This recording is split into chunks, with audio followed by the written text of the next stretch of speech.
Today marks 1741st day of day lessons, day reflections, and today must reflect on avoiding questions. It will be for sure not a lesson, it will be a reflection. I will reflect on different ideas and different truths that we're able to really reflect when what is happening when you really start avoiding questions. Seven truths that we're able to really reflect on. So number one, the questions you avoid often protecting the identity you're afraid to lose. That means when you don't answer, you don't know the answers. When you don't answer, you don't know the answer. So that means when you avoid the questions, you will not get the answers. And you deep down, you know the answer.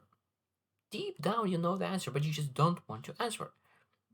And you avoid the question altogether. And because we're able to really say that the examples could be a lot of very simple. So sometimes like, do you want to be in a career that you are right now?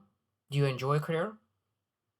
Because sometimes you said that I know that I don't enjoy this, but I just don't want to really have that sunk cost of investing so much time in this career, and now I need to really transition to something else. Because when I ask, do I really enjoy this career path?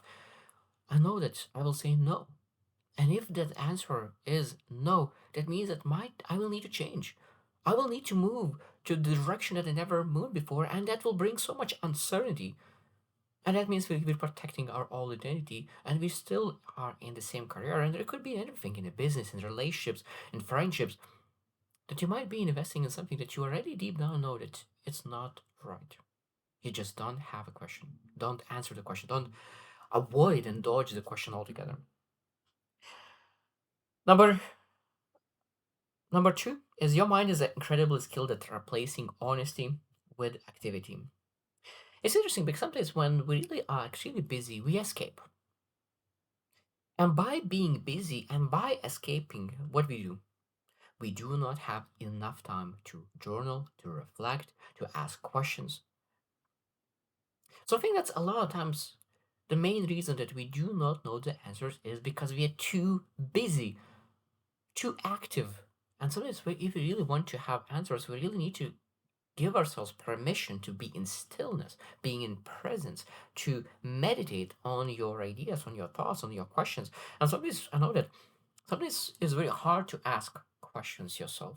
Sometimes it's great to really ask other people, okay, what do I need to know? What kind of questions could I ask myself so I really get the answers? Because it's beautiful thing, because beautiful questions are beautiful. But sometimes we need to understand that because we don't want those questions. And if sometimes we better work 70 hour shift, we work 70 hour shift rather than asking difficult questions. It's an interesting thing that people say that they go, oh, I'm working so hard, life is so difficult, I'm working 70 hours a week. Maybe you're working 70 hours a week because you just don't ask the right question. Don't ask questions altogether. Number three, the truth doesn't become false because you are uncomfortable with it. The truth doesn't become false because you're uncomfortable with it. What it means is that we are looking into life and so that okay, if we will avoid this question, maybe the truth will change. Maybe the things will change.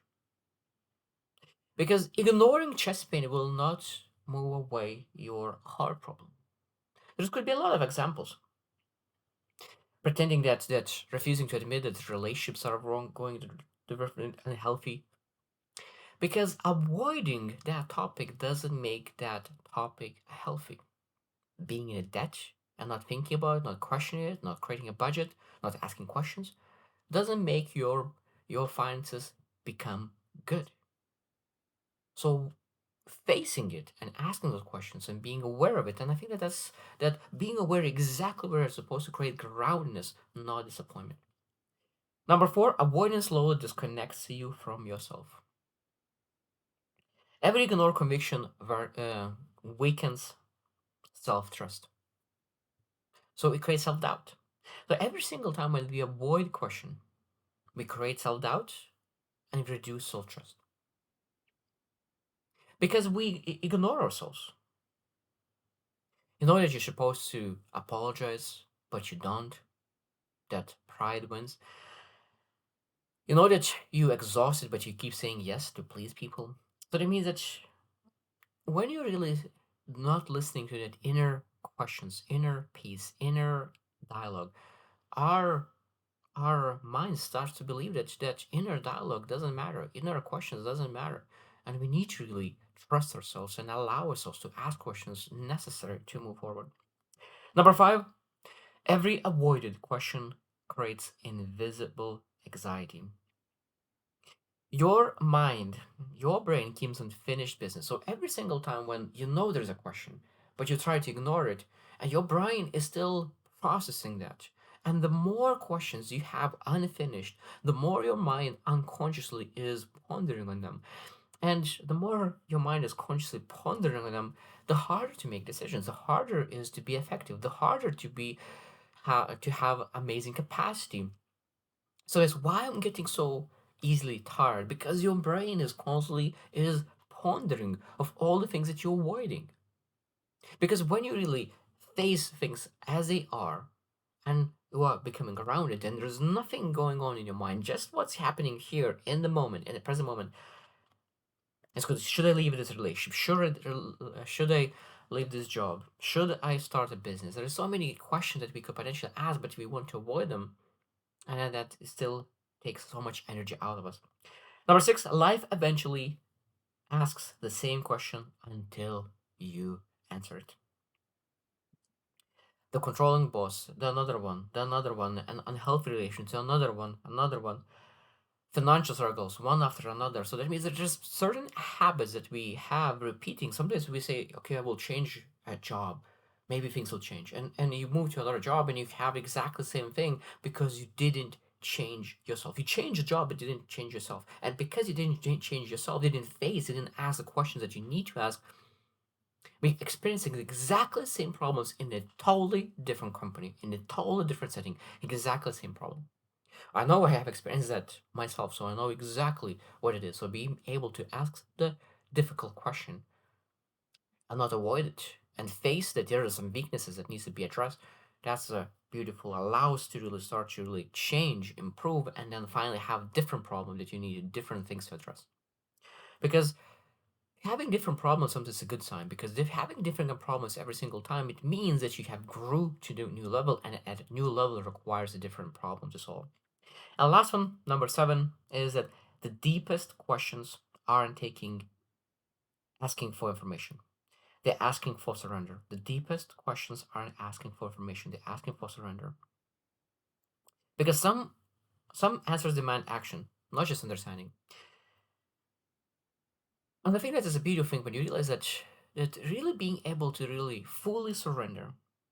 Can I admit that I was fully wrong? That I was wrong? Can I can I release the future I imagine and embrace the one that I have in front of me? There's so many things that we really need to release, give up, because I really love what John C. Maxwell mentioned in the past that I was listening to, that you need to give up to go up. And something you need to give up. And you need to ask that question. Are you willing to give up? Are you willing to release? Are you willing to step forward without holding on the past and the things that was holding you back? Even though those things that you just was feeling comfortable and you want to really cling to that comfort, and sometimes we need to release that and give up, because otherwise we will stay where we at. And there's a beautiful thing. I think there's so many questions that we need to answer, but there's so many questions that needs to be asked ourselves and by others. But are you willing to really go through them to get understanding who you are? Because when you really start answering those questions, you will face a lot of uncomfortable emotions, and that's what's supposed to be. So for a moment you feel uncomfortable, for a moment you feel uncertain, for a moment you feel potentially even frustrated, even devastated for a moment, and that's a momentarily, that's totally fine, because that's when you think about how you're supposed to feel in this moment, when you accept the truth of reality, and reality sometimes could be devastating. When you accept it, now you're able finally really move it and improve it, because until you accept it, is it's very very hard to really make anything better. So I hope you reflect as well. Is there any time that you actually avoid a question, and in what area? Because it might be that you not avoiding questions in your physique, in your finances, maybe in your health, in your spirituality, but maybe you're avoiding in relations, or maybe you don't you answer all the questions in relations. Maybe you're not asking questions in your health. Because sometimes when it's like, what kind of questions do you have in every area of my life, and in which area of my life I don't answer those questions? Because that could be a sign that something is not going fully right in that area.